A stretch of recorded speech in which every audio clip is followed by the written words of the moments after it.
InsyaAllah kita boleh mula ragu. Al-Fadhil Jazmi. Assalamualaikum warahmatullahi wabarakatuh. Baik, Alhamdulillah. 6 Kasam NMH. Okay. Assalamualaikum warahmatullahi wabarakatuh. Baik, kita boleh mula. Bismillahirrahmanirrahim. Alhamdulillahirabbil alamin.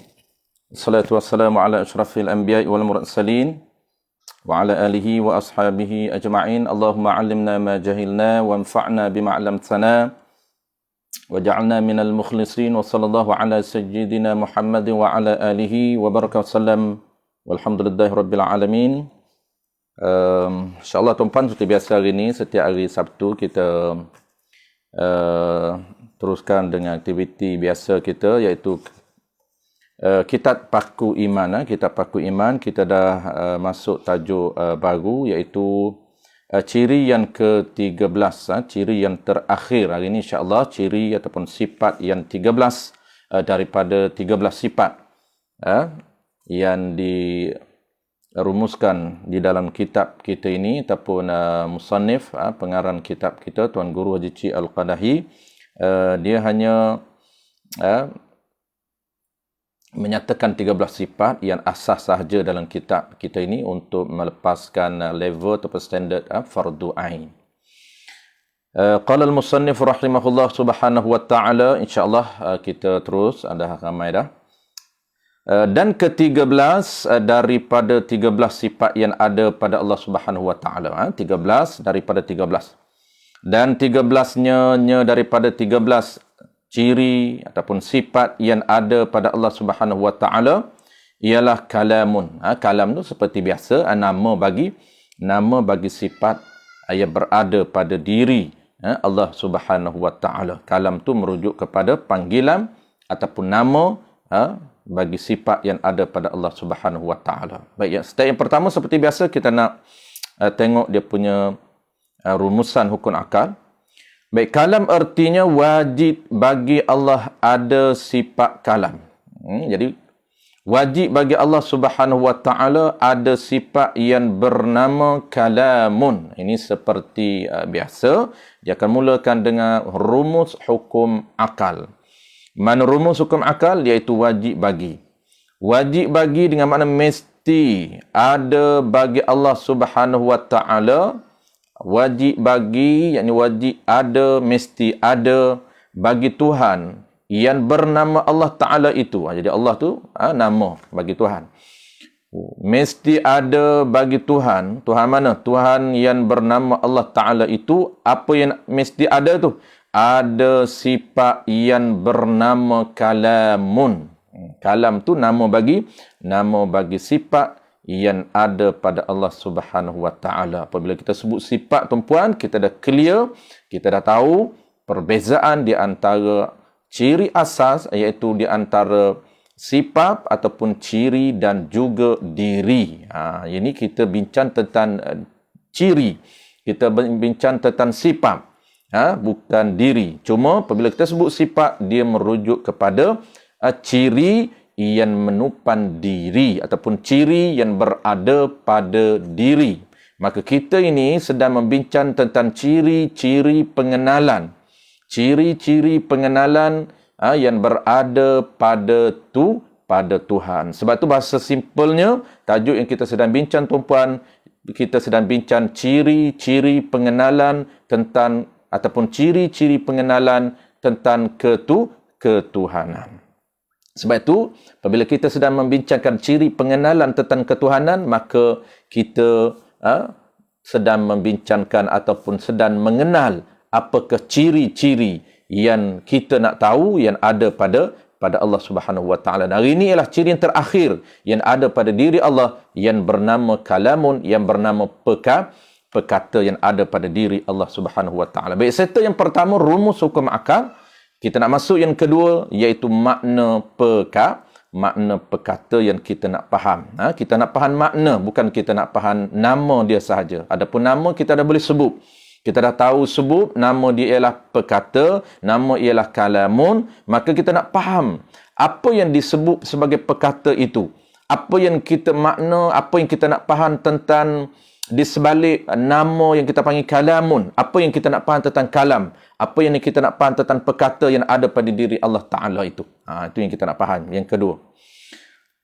Baik, satu yang pertama artinya yakni rumus kunakal wajib bagi Allah ada sifat kalam dengan makna mesti ada. Jadi keluarlah rumus mesti ada. Apa makna mesti? Mesti ini tetap, tidak berganjak, tidak berubah-ubah. Tu kita panggil mesti, atau kita panggil decide.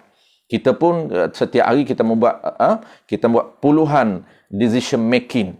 Kita akan, manusia ini jenis pembuat keputusan. Dia akan membuat keputusan, akan decide, akan menentukan. Membuat keputusan dengan apa dia? Dengan pertimbangan akal yang ada pada dia, ilmu yang ada pada dia, maka dia buat keputusan. Antara keputusan yang dia buat, mesti. Apa makna mesti? Aku mesti datang kelas. Aku mesti belajar. Walau apa pun berlaku, aku tetap akan belajar ilmu akidah sehingga faham. Apa benda mesti? Mesti ni tetap tidak berubah-ubah. Apabila dia buat keputusan, apabila dia kata mesti aku akan belajar, maknanya tidak berubah-ubah. Itu makna mesti. Mesti itu pun juga terjemahan. Makna dia faham dia tidak berubah, tidak berganjak. Itu makna tidak berubah. Mesti ada dengan makna tidak berubah. Mesti ada bagi Allah Ta'ala itu sifat yang bernama kalam. Baik, nak teruskan yang kedua. Apa dia makna kalam? Ini antara sifat, antara topik yang agak penting, tuan-puan. Topik yang penting yang perlu kita halusi, yang perlu kita alert, yang perlu kita fokus. Kenapa? Kerana di kalangan banyak-banyak ciri itu, antara ciri yang menjadi polemik, ciri yang menjadi perdebatan ialah ciri kalamun. Sehingga mana ilmu usuluddin ini, salah satu nama dia ialah diberi nama ilmu kalam. Diambil salah satu ciri 13 itu, dijadikan nama merujuk kepada ilmu usuluddin, ilmu akidah. Sebab tu ilmu usuluddin ini dia ada beberapa nama. Ada nama usuluddin, ada nama tauhid, ada nama ilmu akidah, ada nama ilmu kalam, ada nama ilmu sifat 20.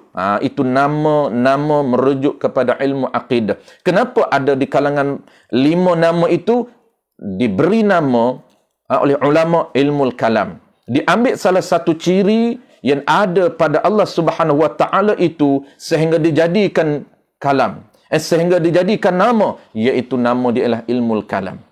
Nak menceritakan bahawa salah satu ciri yang ada pada Allah itu ciri yang agak complicated, yang perlu kita faham, yang perlu kita detail, yang perlu kita fokus dan halusi, ialah kalamun. Sehingga dia menjadi polemik di kalangan para ulama, menjadi perdebatan di kalangan ulama untuk memahami apa sebenarnya sifat yang bernama kalamun ataupun ciri yang bernama perkataan ada pada Allah Subhanahu wa taala. Sebab itu antara tajuk ini, topik ini kita perlu fokus sedikit, tuan-puan, supaya kita nampak, jangan kita terkeliru di antara beberapa pembahagian kalam. Kita akan sebut hari ini, tuan-puan, kategori ataupun pembahagian kalam yang kita nak faham, yang kita nak pegang menurut ahli sunnah wal jamaah, yang mana satu di kalangan 4 pembahagian perkata itu. Kita akan bincang sekejap lagi.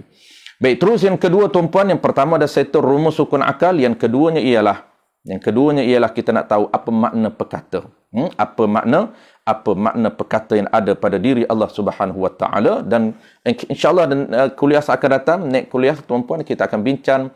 Apabila kita faham dulu hari ini, kuliah akan datang di sebelah itu, muka surat sebelah, muka surat 20, dia akan bincangkan tentang isu berkaitan dengan Nabi Musa AS berkata-kata dengan Allah. Apabila kita kena faham dulu sifat perkata Allah Ta'ala ini, baru kita nak faham perkataan ataupun dialog ataupun percakapan Allah Ta'ala dengan Nabi Musa AS itu merujuk kepada perkataan yang mana. Ini penting, tuan-puan. Takut kita faham Nabi Musa AS bercakap dengan Allah Ta'ala, Nabi Musa mendengar perkataan Allah Ta'ala itu, mendengar suara dan lafaz yang dikeluar daripada Allah. Itu tak. Itu kita nak kena faham betul-betul. Takut kita terkeliru. Kita sangkakan bahawa Nabi Musa mendengar suara dan lafaz yang keluar daripada perkata Allah Subhanahu wa taala. Itu tidak. Bukan. Itu kita kena faham dulu hari ini apa makna perkata Allah Ta'ala. Berartinya, makna perkata Allah Ta'ala ini, arti perkata Allah Ta'ala itu berkata-kata ataupun perkata. Erti kalam itu perkata yang berdiri, yakni yang ada. Yang berdiri itu kita selalu sebut, yakni yang betul-betul ada. Pada zat Allah Ta'ala. Yang betul-betul ada pada zat Allah Ta'ala. Yakni pada diri Allah Ta'ala. Sifat perkata ini dia jenis kategori dia berdiri, yakni yang betul-betul ada. Ada tu pula pada zat Allah Subhanahu wa Ta'ala. Yang dengan sifat kalam ini berkata-kata Allah Ta'ala. Ini merujuk kepada peranan sifat perkata. Dia combine terus. Makna ini tuan-puan, kalau kita sebut sifat ma'ani ini, makna dia akan combine terus dengan peranan. Makna ini dia akan combine terus dengan ta'lub ataupun peranan ataupun fungsi sifat perkata. Apabila ada sifat perkata, dia ada keupayaan untuk bekerja, keupayaan untuk berperanan, keupayaan untuk berfungsi. Apa fungsi dia? Fungsi dia boleh ataupun mampu untuk berkata-kata. Berkata-kata itu bukan sifat. Berkata-kata itu bukan ciri. Kita kena faham ciri dulu. Sebelum kita faham dia punya peranan dia. Baik, ini peranan dia. Yang dengan sifat perkata itu berkata-kata Allah Ta'ala. Allah boleh berkata-kata bila? Pada sedia kala. Pada sedia kala dan sentiasa. Jadi sifat perkata Allah ni, dia jenis qadim. Sebab tu dia kata pada sedia kala. Bukan dia hari ni baru dia boleh berkata-kata. Sifat perkata Allah Ta'ala ini, dia jenis statusnya qadim, iaitu tidak ada mula dan sentiasa. Sentiasa tu maknanya sampai bila-bila. Tiada. Dia nak cerita peranan ataupun fungsi sifat perkata ini. Allah berkata-kata itu bukan dengan huruf. Yang tiada dengan huruf, yakni tiada jenis huruf dan suara. Allah berkata-kata bukan dengan huruf dan suara. Kalau huruf dan suara itu baru. Tiada dengan huruf dan tiada dengan suara. Bukan huruf dan juga bukan suara.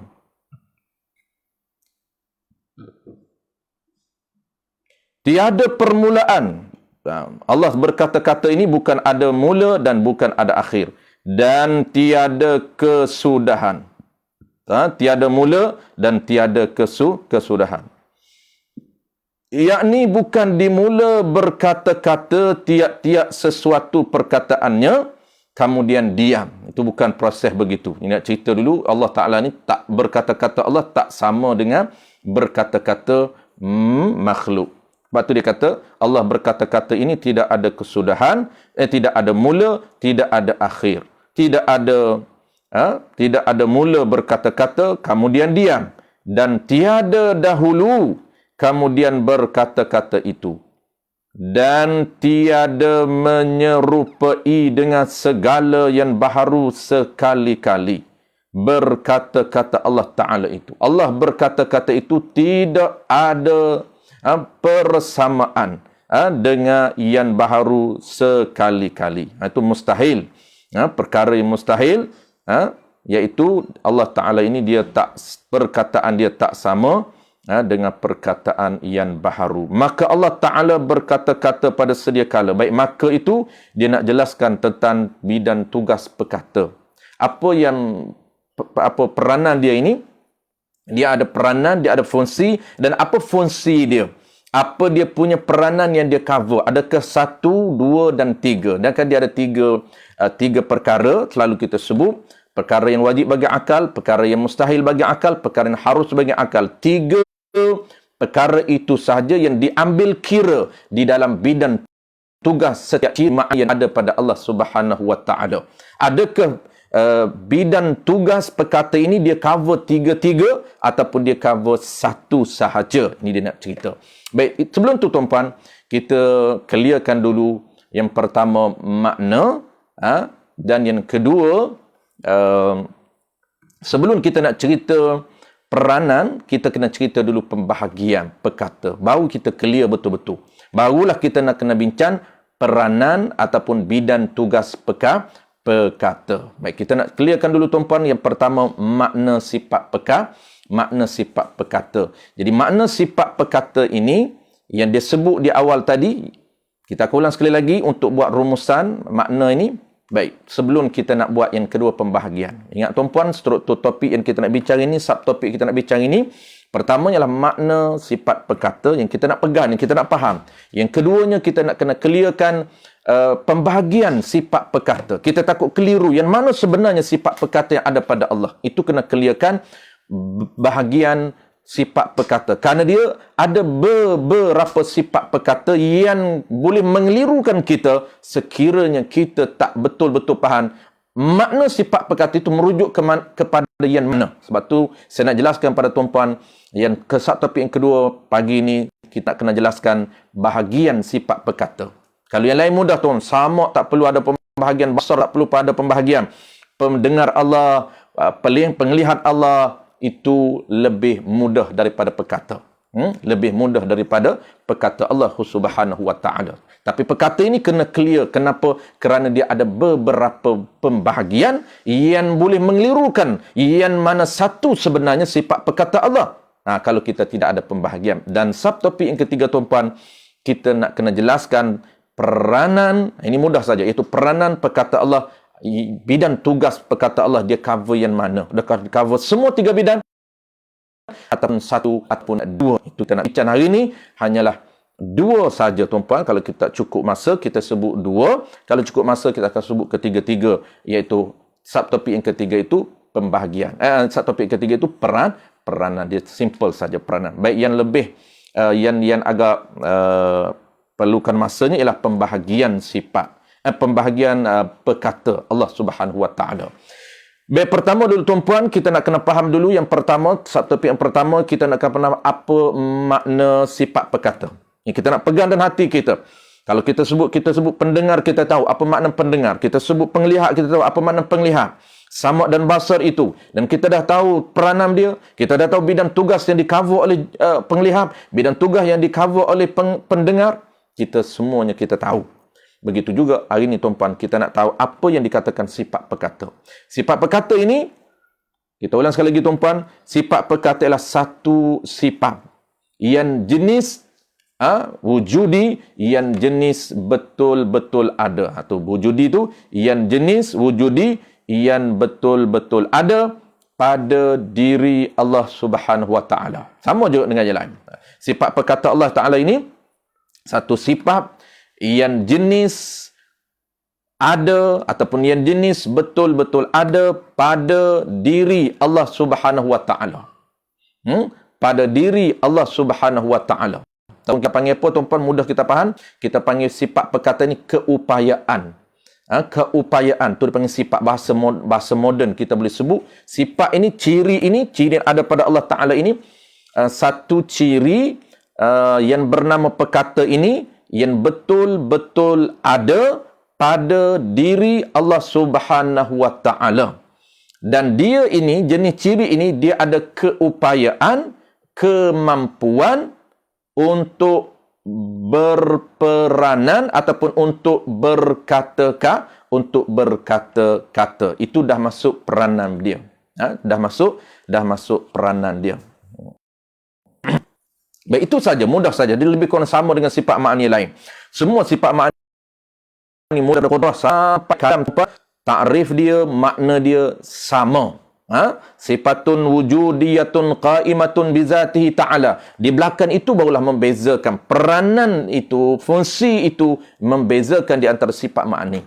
Adapun ta'rif asas sifat ma'ani sama. Satu sifat wujudi yang betul-betul ada, yang berdiri ataupun yang ada di diri ataupun pada zat Allah Subhanahu wa ta'ala.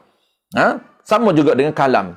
Kalam ini satu sifat perkata yang ada pada diri Allah Ta'ala yang boleh dilihat oleh mata kita, boleh didengar oleh telinga kita sekiranya Allah buka Allah buka hijab di syurga nanti. Sama saja mana-mana sifat ma'ani yang lain. Baik, settle tuan-puan.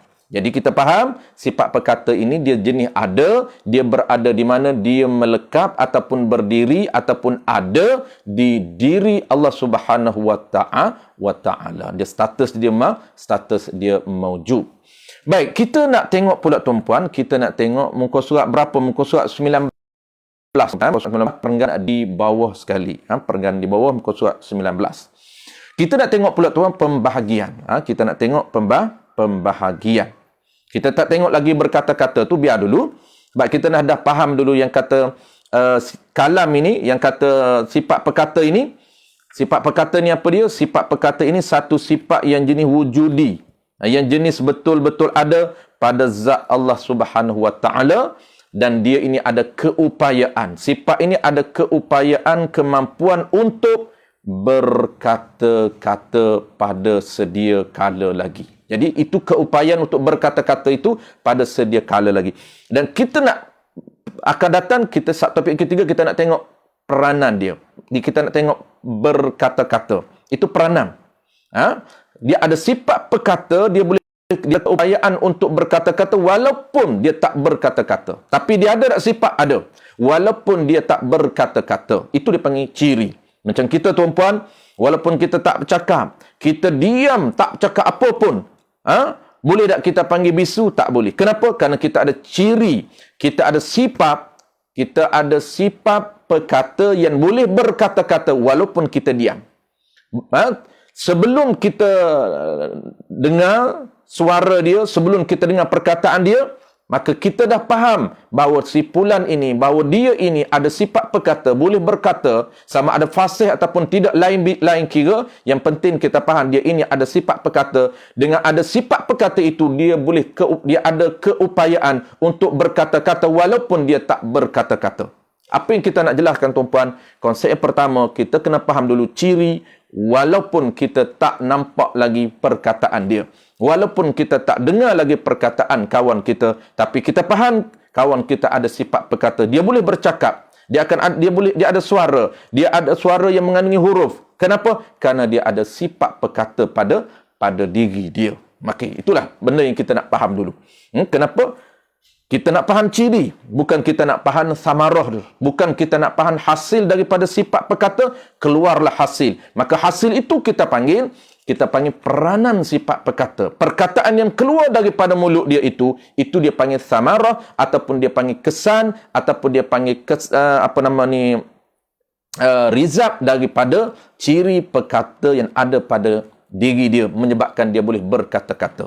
Jadi berkata-kata itu peranan dia, berkata-kata itu fungsi dia, berkata-kata itu takluk dia, ataupun bahasa mudahnya kita panggil peranan, takluk dan juga fungsi. Sebenarnya dia adalah samarah ataupun kesan daripada ciri perkata. Jadi kita nak faham dulu ciri, walaupun kita tahu kita tak nampak lagi dia punya samarah, kita tak nampak lagi dia punya peranan, kita tak nampak lagi dia punya takluk, tapi kita faham dulu pertama, ciri perkata itu ada pada diri Allah Subhanahu wa taala. Settle. Yang kedua tuan-puan, kita nak sebut pembahagian perkata. Dalam kitab kita ini kita asas, kita ringkas, kita level fardu ain, maka dia tidak membincangkan tentang pembahagian perkata. Tapi kita nak sebut sebagai nak bantu supaya lebih clear, lebih mudah untuk kita faham. Putus pula tuan-puan.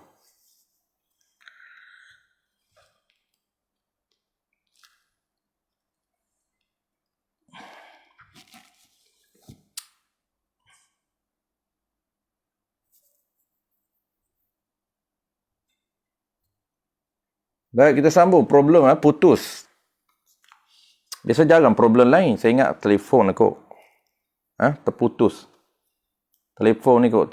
Saya guna telefon lama ni. Telefon cak ayam ni. Lama ni. Tempoh baru nak ambil buat belajar online.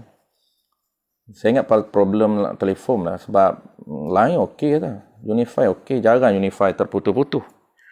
Tiba-tiba dia ter-off. Apa panggil? Off. Terus. Sikit sambung lagi tuan-tuan, lebih kurang 20 minit lagi kita sambung pembahagian sifat kalam. Kita terus kepada subtopik yang kedua, pembahagian sifat kalam. Sebab kita nak kena faham kita nak kena faham pembahagian sifat kalam ni. Sebab apa tujuan kita kena faham? Sebab kita nak clearkan yang mana sebenarnya sifat perkataan ada pada Allah. Sebab dia ada beberapa jenis sifat ataupun beberapa jenis perkata. Contoh-contoh dulu tuan-puan. Contoh sebelum kita bahagikan perkata ini ada pada 4 ataupun 2. Paling asal kita tahu 2. Satu sifat perkata, iaitu keupayaan untuk kita, keupayaan ataupun kemampuan berkata-kata yang ada pada zat Allah Subhanahu Wa Taala. Yang kedua, kita ada apa tuan-puan? Ini saya nak view dulu. Tuan-puan tak perlu tulis lagi.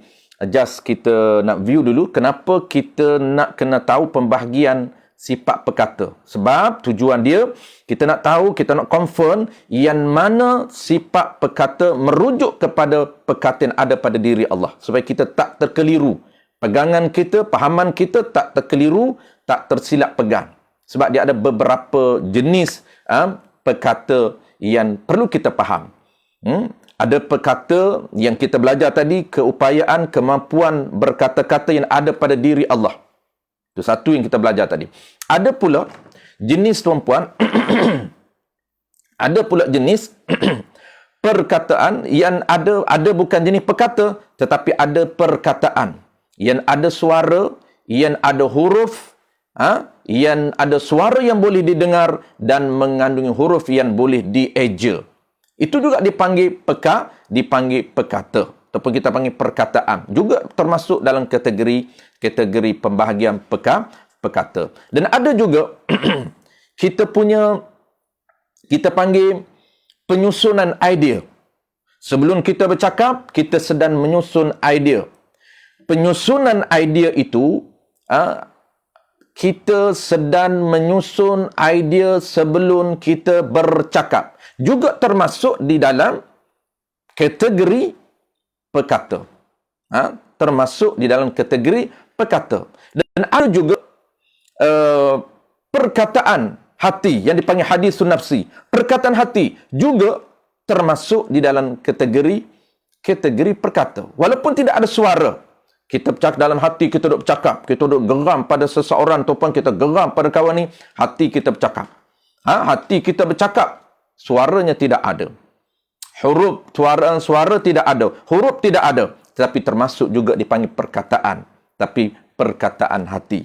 Penyusunan idea. Gambaran dipanggil gambaran perkataan dalam minda. Gambaran perkataan dalam minda yang kita panggil penyusunan idea dalam minda. Apa kita nak cakap, preparation kita. Kita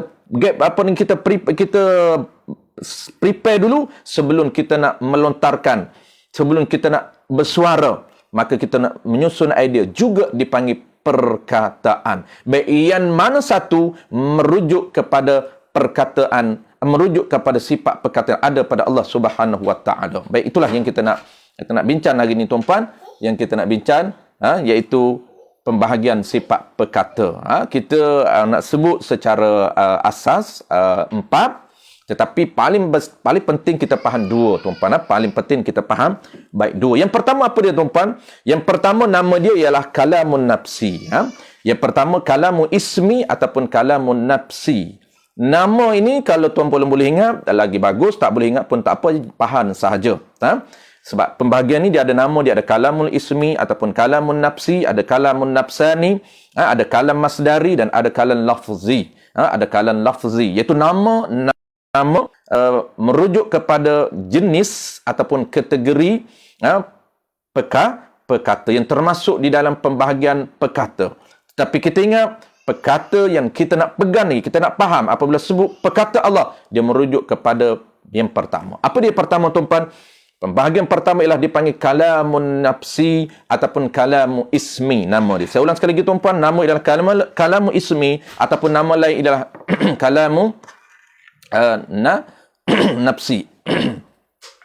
Dengar. Ambil panas minta.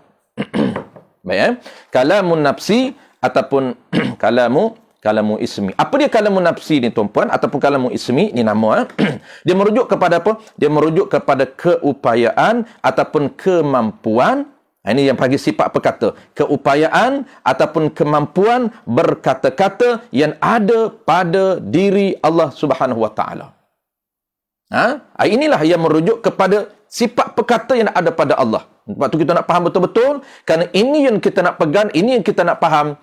Apabila sebut kalam Allah, kena pada kalamun nafsi, kena pada kalamun ismi, nama sama ismi dan nafsi. Itulah dia sifat perkataan ada pada diri Allah. Saya ulang sekali lagi tuan-puan, sebab apa nak ulang? Sebab dia penting. Kerana inilah yang kita nak pegang, inilah yang kita nak faham. Sebut kalamullah, jangan nampak lafaz dan huruf, jangan. Sebut kalam Allah tuan-puan, dia bukan merujuk kepada kalam lafzi, dia bukan merujuk kepada kalam yang ditulis dalam Quran itu. Itu adalah samarah, itu adalah kalam lafzi yang boleh ditulis, yang ada suara, yang ada huruf, bukan. Tetapi kalam nafsi, kalam ismi merujuk kepada keupayaan, kemampuan berkata-kata yang ada pada Allah Subhanahu Wa Taala, walaupun Allah Taala tak berkata-kata lagi.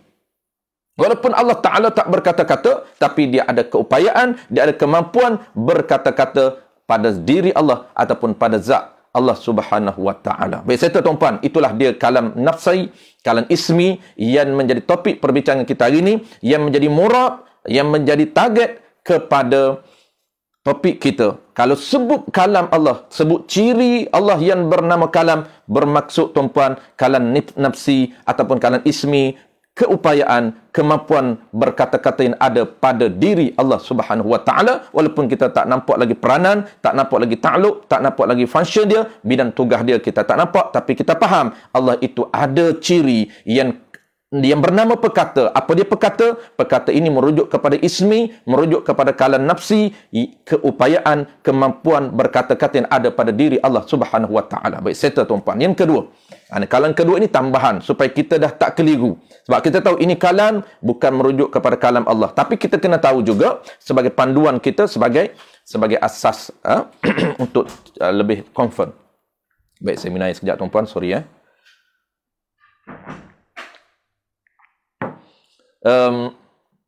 Yang kedua tuan-puan, nama dia kalam lafzi. Kita susun untuk memudahkan. Nak susun kalam nafsani dulu pun boleh, tapi kita susun kalam lafzi dulu. Penyusunan tak kisah, sebut yang mana dulu pun tak menjadi isu, tapi penting kita faham. Kalam kedua, kita susun kalam lafzi dulu. Barulah sekejap lagi kalam nafsani, sekejap lagi kalam masdari. Baik, apa dia kalam lafzi? Kalam lafzi ni tuan-puan, kalam yang mengandungi suara. Kalam ataupun di kitab perkataan yang mengandungi suara dan huruf. Kalam ataupun perkataan yang mengandungi suara dan huruf. Inilah dipanggil kalam lafzi. Jangan terkeliru dengan kalam lafzi. Kalam lafzi itu tuan-puan, dia bukan merujuk kepada sifat perkata Allah Subhanahu Wa Taala. Itu kalam lafzi, mudah saja. Jadi kalam lafzi ni kalam yang keluar dari kalam yang mengandungi suara dan huruf, yang ada alat. Dia nak keluar suara, nak keluar huruf ini, dia ada alat dan dia ada proses. Jadi status dia adalah bahru, bukan qadim. Status dia bahru, bukan qadim, bukan lafzi. Macam contoh tuan-puan, saya ni ada sifat perkata. Saya ni tuan-puan ada sifat perkata. Saya ni ada sifat perkata, dan kemudian saya ada keupayaan untuk berkata-kata. Itu dia panggil sifat perkata. Keupayaan untuk bercakap, keupayaan untuk berkata-kata yang ada di diri saya ini. Apabila saya bercakap, tuan-tuan boleh dengar ada suara yang keluar daripada mulut saya. Keluar ada suara, dan suara itu pula mengandungi huruf yang boleh dieja. Maka suara yang tuan-tuan dengar dan mengandung suara itu mengandung huruf yang boleh dieja, yang boleh ditulis, maka itu dipanggil perkataan. Perkataan itu bukan sifat. Perkataan itu bukan ciri perkataan yang ada pada Allah. Cuma dia adalah kesan daripada daripada apa? Daripada ciri perkata yang ada pada saya. Ciri perkata yang ada pada saya, tuan-tuan boleh dengar huruf. Tuan-tuan boleh dengar suara, tuan-tuan boleh tulis huruf. Kenapa? Kerana keluar Apabila ada sifat perkata pada diri saya boleh mengeluarkan perkataan. Maka perkataan itu bukan dinamakan ciri perkata yang kita bincang, tetapi dia panggil kalam lafzi. Dalam bahasa Melayu, tuan-puan, lafzi ini dipanggil perkataan. Sebab tu kita pun panggil perkataan. Baik, cerita yang kedua. Kalam yang ketiga, tuan-puan, kalam yang ketiga dipanggil apa? Kalam yang ketiga dipanggil kalam nafsani. Beza. Tadi nafsi, yang ni nafsani. Yang kalau kalam yang first tadi, kalau yang permulaan tadi, yang mula-mula tadi, kita panggil kalam nafsi, tapi ini kalam nafsani. Nama saja, tuan-puan, nama. Kalam nafsani ni apa dia? Iaitu merujuk kepada apa? Merujuk kepada penyusunan idea. Kita sebut tadi, merujuk kepada penyusunan idea. Dipanggil perancangan ataupun penyusunan idea sebelum berkata-kata. Sebelum lahirnya perkataan, tuan-puan, prosesnya dia ada. Proses sebelum lahirnya perkataan, proses kita mulakan dulu penyusunan idea untuk bercakap. Dalam bahasa lama, tuan-puan, disebut sebagai cadan untuk bercakap. Dia panggil perancangan untuk bercakap. Persediaan untuk bercakap. Penyusunan idea sebelum bercakap. Maka itu dipanggil kalam nafsani. Perkataan merujuk kepada penyusunan idea sebelum bercakap. Juga dipanggil perkata. Dipanggil kalam. Tetapi bukan murak kepada kalam yang kita nak. Kenapa dia boleh menyusun idea? Kerana dia ada sifat perkata. Walaupun dia tak fasih perkataan dia, walaupun dia telur, walaupun dia tak fasih, walaupun dia pelak, walaupun dia gagap, walaupun dia, panggil apa, tuan-puan, dia cakap dia tak lancar, tak fasih cakap dia, ataupun walaupun dia tak cakap langsung, tetap kita tak boleh panggil dia ini bisu, dia ini tak boleh bercakap, tak boleh panggil. Tetap kita kata dia ini ada sifat perkata yang ada pada diri Allah Ta'ala, yang ada pada diri dia walaupun dia tak berkata-kata. Kita senyap tak cakap apa, tapi kita sedang menyusun idea saja, menyusun idea untuk bercakap, dia tak bercakap. Tapi ada idea dalam minda dia? Ada. Kenapa boleh lahir idea dalam minda dia? Kerana dia ada sifat perkata yang Allah letak dalam diri dia. Allah Ta'ala letak dalam diri dia sifat perkata sehingga dia boleh lahirnya perancangan idea-idea untuk dia bercakap. Belum bercakap lagi. Ini baru menyusun idea. Idea yang dia boleh susun itulah dia lahir daripada sifat perkata yang ada pada diri dia. Kalau dia tidak ada sifat perkata, maka dia tak akan boleh lahirnya idea-idea. Penyusunan idea tak boleh. Kenapa? Kerana dia tidak ada sifat perkata. Itu kena faham basic, tuan-puan, sifat perkata dulu sebelum kita nak faham prepare penyusunan idea. Lepas penyusunan idea, lahirnya perkataan. Baru dia bercakap. Jadi lahirnya perkataan itu, sebelum lahirnya perkataan ada penyusunan idea, dan juga penyusunan idea itu lahir daripada mana? Lahir daripada sifat perkataan ada pada diri dia. Kalau kita lah, tuan-puan, kalau kita. Ini faham kita, konsep kita. Baik, serta tuan-puan yang ketiga dipanggil kalam nafsi, iaitu perancangan ataupun penyusunan idea untuk berkata-kata, juga tidak ada suara dan tidak ada huruf. Statusnya khilaf ulama, ada ulama kata qadim dan ada ulama kata amrun i'tibari. Baik, saya tuan-tuan. Last sekali yang kalam yang keempat, kita sebut 4 kalam saja. Yang paling penting 2 kategori, 4 ini. Kalam masdari. Kalam masdari ni dia panggil proses untuk berkata-kata. Proses untuk berkata-kata. Ini kita tuan-tuan. Kita ini nak berkata-kata, perkataan nak keluar daripada kita, dia ada proses dia. Apa proses dia? Kita kena ada alat. Allah Ta'ala akan cipta alat untuk kita. Apa alat yang support untuk lahirnya perkataan? Jadi tuan-puan, nak lahirnya perkataan daripada kita,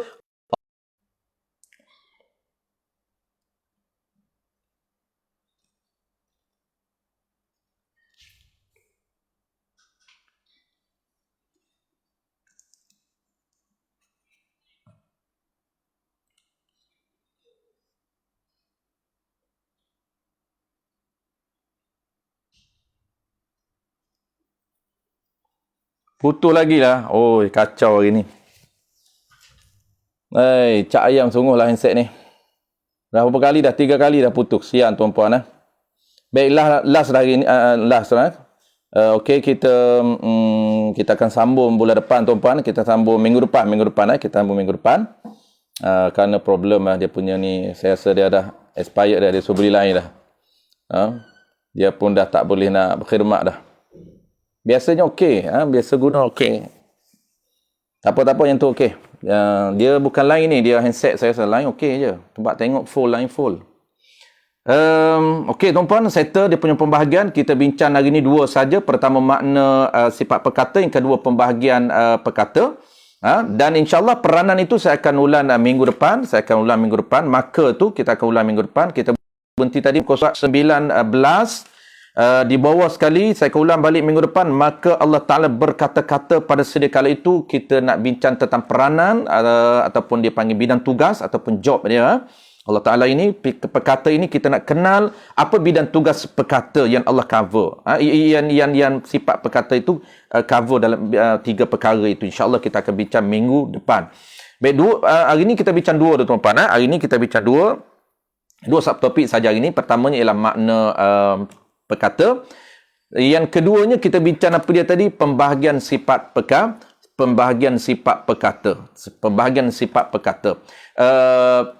Apa dia sifat perkata? Pembahagian sifat perkata ada 4 tadi tuan-puan. 4 tadi. Pertama yang kita nak. Pertama tu dia panggil kalam nafsi. Kalam nafsi. Kalam nafsi itu dia panggil merujuk kepada keupayaan ataupun kemampuan berkata-kata yang ada pada diri Allah. Itulah dia sifat perkata. Sifat perkata yang ada pada Allah, sebut saja perkata, dia refer kepada keupayaan atau kemampuan berkata-kata yang ada pada diri Allah Subhanahu wa taala. Itu dia punya sifat perkata. Jadi kalam yang lain itu kita ada kalam lafzi. Kalam lafzi ini perkataan. Perkataan apabila dia ada sifat perkata, dia boleh berkata-kata. Dia lahirnya perkataan. Maka perkataan itu ada suara dan ada huruf, itu dipanggil statusnya baru dan dipanggil kalam lafzi. Apa dia lafzi? Lafzi itu perkataan. Perkataan ini kesan daripada sifat perkata, maka dia boleh lahirnya perkataan yang ada suara dan ada huruf. Itu dia punya kalam lafzi. Jadi settle 2. Dan yang ketiga tadi kita sebut kalam nafsani. Kalam nafsani ni apa dia? Kalam nafsani ni dia merujuk kepada preparation ataupun persediaan idea sebelum bercakap. Penyusunan idea sebelum berkata-kata, itu dipanggil apa tuan-puan? Itu dipanggil kalam nafsani, bukan merujuk kepada sifat perkata. Bukan sifat perkata. Itu kita nak faham. Target kita tuan-puan bagi kita jelas. Kita nak faham sifat perkata. Kenapa kita datangkan ataupun kita cerita pembahagian kalam? Sebab kita nak bagi clear. Kita nak bagi confirm yang mana sebenar sifat perkata Allah. Sifat perkata Allah itu yang keupayaan, kemampuan ada pada diri dia tu. Bukan preparation bercakap. Bukan. Macam kita ni tuan-puan, kita ada sifat perkata. Sebab tu kita ada kalam nafsani. Preparation untuk bercakap. Penyusun idea untuk berkata-kata. Aku nak susun. Kita susun siap idea-idea. Kemudian kita bercakap. Bukan itu sifat perkata. Itu sebenarnya dipanggil kalam nafsani, lahir daripada sifat perkata. Apabila kita ada sifat perkata, baru boleh kita menyusun idea untuk berkata-kata. Baik, last kali tuan-puan tadi apa dia? Last kali tadi kalam masdari. Kalam masdari ini dipanggil apa? Proses untuk berkata-kata. Nah, lahirnya perkataan ini ada proses dia. Lahirnya suara ini, lahirnya huruf ini ada proses dia. Apa proses dia? Proses dia ialah alat sokongan untuk lahirnya perkataan.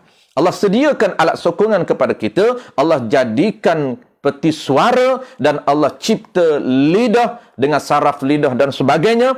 Untuk apa? Sebagai alat sokongan untuk lahirnya perkataan. Lahirnya suara. Suara itu dia merujuk kepada sifat yang ada di udara. Suara itu gelombang. Suara ini dia gelombang yang berada di udara. Tu dia panggil suara. Dan gelombang itu pula dia boleh menghasilkan pattern. Pattern itu dipanggil huruf. Gelombang itu suara yang bergerak dalam udara, tu seperti gelombang. Dalam udara ini dia boleh membentuk pattern ataupun dipanggil design. Itu dipanggil huruf. Suara ini terbentuknya huruf A, huruf B. Kita boleh dengar. Sebutan dia itu kita boleh faham A, kita boleh faham B, tuan-tuan. InsyaAllah akan datang minggu depan kita akan cerita baik. Kita akan cerita yang ketiga, subtopik yang ketiga iaitu peranan, fungsi dan juga ataupun dipanggil takluk sifat perkata yang ada pada Allah Subhanahu wa taala. Dan ringkasan kita akan buat, tuan-tuan, jangan bimbang, insya-Allah rumusan ataupun ringkasan kita akan buat.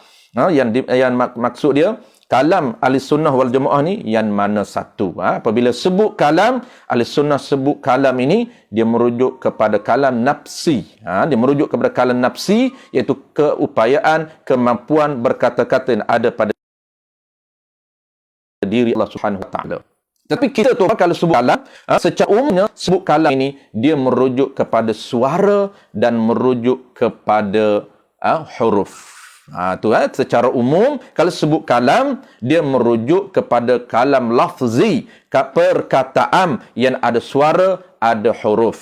Itu umumnya. Tetapi kalau kalam di sisi ulama al-aqidah, ulama al-sunnah wal jamaah, sebut kalam merujuk kepada kalam yang ada pada diri Allah, iaitu sifat ataupun ciri, keupayaan, kemampuan berkata-kata yang ada pada diri Allah Subhanahu wa taala. Adapun Mu'tazilah lain pahaman lain, insya-Allah kita akan sebut lain kali sebagai tambahan. Bulan depan kita akan sebut takluk peranan nafsi. Apabila kita sebut peranan ini, tuan-tuan, insya-Allah dalam peranan ini kita akan faham sebenarnya di peranan ini kita akan clear lagi, kita akan kembangkan lagi dia punya fungsi perkataan ada pada Allah, sehingga kita boleh faham bagaimana cara Nabi Musa AS bercakap dengan Allah Subhanahu wa taala. Apabila kita sebut kalam, tuan-tuan, kita mendengar kalam Allah, bukan kita mendengar suara, bukan kita mendengar huruf, kita mendengar kalam Allah, kita mendengar sifat perkataan yang ada pada Allah. Nabi Musa AS mendengar kalam Allah. Maksud dia Nabi Musa AS mendengar sifat perkataan ada pada diri Allah Subhanahu wa taala. Jadi kita akan bincangkan datang minggu depan untuk clearkan lagi, kita kena faham peranan ataupun takluk sifat perkata dipanggil takluk dilalah. Takluk dilalah. Apa dia punya peranan dia? Sifat perkata. Kita dengar si perkataan itu, apa objektif dia. Wallahu a'lam. Tuan-tuan, insya-Allah terima kasih banyak dan minta maaf banyak, tuan-tuan, 3 kali putus hari ini. Asyik putus saja. Putus sambung. Apa nama ini? Stres juga, tuan-tuan. InsyaAllah akan datang kita guna handset baru pula akan datang ni. Ini handset lama dah, tuan-tuan, lebih kurang 3-4 tahun dah handset ni. Lama sangat. Padahal dia pun dah baru panggil merajuk dah. Tak boleh buat live dah. Okay, terima kasih banyak, tuan-tuan. Terima kasih banyak. InsyaAllah kita akan sambung muka surat 19 dalam peranan ataupun fungsi ataupun takluk sifat perkata yang cover ataupun yang merangkumi 3 bidang utama. Baru kita akan faham, tuan-tuan. Dia akan sebut Qul huwallahu ahad. Kita baca Quran. Kita baca Quran ini dia merujuk kepada apa? Jangan ingat kalam Allah ini, kalam Allah itulah Quran, itu kalam Allah. Quran itu bukan sifat perkata. Quran itu samarah. Quran itu bukan sifat perkata yang ada pada Allah Ta'ala. Sebab Quran itu ada huruf. Quran itu boleh ditulis. Tetapi makna, kita faham makna itu, orang panggil apa? Dilalah itu, Quran itu sebagai tempat penunjuk kepada sifat perkataan ada pada Allah Subhanahu wa taala. Tuan-puan dengar suara saya, tuan-puan boleh tulis, boleh catat, boleh record. Suara saya, tuan-puan boleh catat, apa nama ni, catatan yang ada catatan ataupun dobit, catat nota. Tuan-puan catat itu bukan tuan-puan catat sifat perkata saya, tidak. Tuan-puan catat itu perkataan yang lahir daripada saya, daripada sifat perkataan ada pada saya. Yang lahir daripada sifat perkataan ada pada saya. Sehingga tuan-puan boleh mendengar suara saya. Perkataan saya itu bukan sifat perkata. Tuan-puan bukan mendengar sifat perkata saya, tidak. Itu tuan-puan mendengar suara yang lahir daripada perkataan saya. Begitu juga dengan kita. Kita baca Quran. Quran itu bukan sifat perkata. yang ada pada Allah Ta'ala. Itu kena betul-betul kita kena faham. InsyaAllah tuan-puan, lebih clear lagi, kita akan sambung minggu depan. Sekali lagi, saya mengucapkan terima kasih banyak pada tuan-puan yang setia walaupun putus. Dan minta maaf banyak di atas kesulitan hari ini. Berputus-putus line kita, problem handset kita. InsyaAllah tuan-puan, kita bertemu lagi minggu depan. Seperti biasa, hari yang sama, jam yang sama. Kita akan buat setiap minggu ni tuan-puan. Pihak penganjur ni pun mungkin dia nak cepat khatam setiap minggu kita buat. InsyaAllah cepat khatam. Dah habis dah 13. Lepas habis 13 ni tuan-puan memang boleh express. Sebab dia 4 teras lagi tu dia tak perlukan huraian banyak. Huraian yang agak panjang ni dia teras pertama saja, pilar pertama saja, rukun pertama saja. Di sistem kepercayaan tu ada 6 teras kan. Rukun iman ada 6. Jadi rukun pertama kita dah habis, ada 5 rukun lagi, dia agak simple dan mudah kita boleh express. Sebab tu di Putrajaya di pression sebelah kita dah khatam. Sebab apa? Sebab habis saja 13 sifat, rukun kedua, ketiga, keempat, kelima sampai rukun ke-6 qada dan qadar, dia simple saja, tidak perlu kepada huraian yang perlu huraian yang pandang. Baik, terima kasih sekali lagi kepada pihak penganjur dan seluruh teman-teman rakan-rakan yang memeriahkan live kita pada pagi ini. Tanpa saya menyebut nama tuan-puan, saya mengucapkan ribuan terima kasih. Jazakumullah khairan katsir, dan juga ajarakumullah. Mudah-mudahan Allah berikan kebaikan kepada kita, dan mudah-mudahan Allah berikan keberkatan kepada kita. Sama ada keberkatan itu ilmu, keberkatan itu harta benda kita, keberkatan keluarga kita, dan juga paling penting tuan-puan, keberkatan umur kita. Itulah yang paling penting yang kita minta selalu dengan Allah, supaya Allah berkatkan umur kita, iaitu umur yang banyak melakukan kebaikan untuk menghasilkan pahala yang lumayan. Bismillahirrahmanirrahim. Alhamdulillahirabbil alamin, wassalatu wassalamu ala asyrafil anbiya'i wal mursalin wa ala alihi wa ashabihi ajma'in. Allahumma faqihna fid din wa 'allimna ta'wil wa ja'alna minal ulama'ul 'amilin wa ja'alna minal mukhlisin. Wa sallallahu ala sayyidina Muhammadin wa ala alihi wa baraka wasallam. Walhamdulillahirabbil alamin.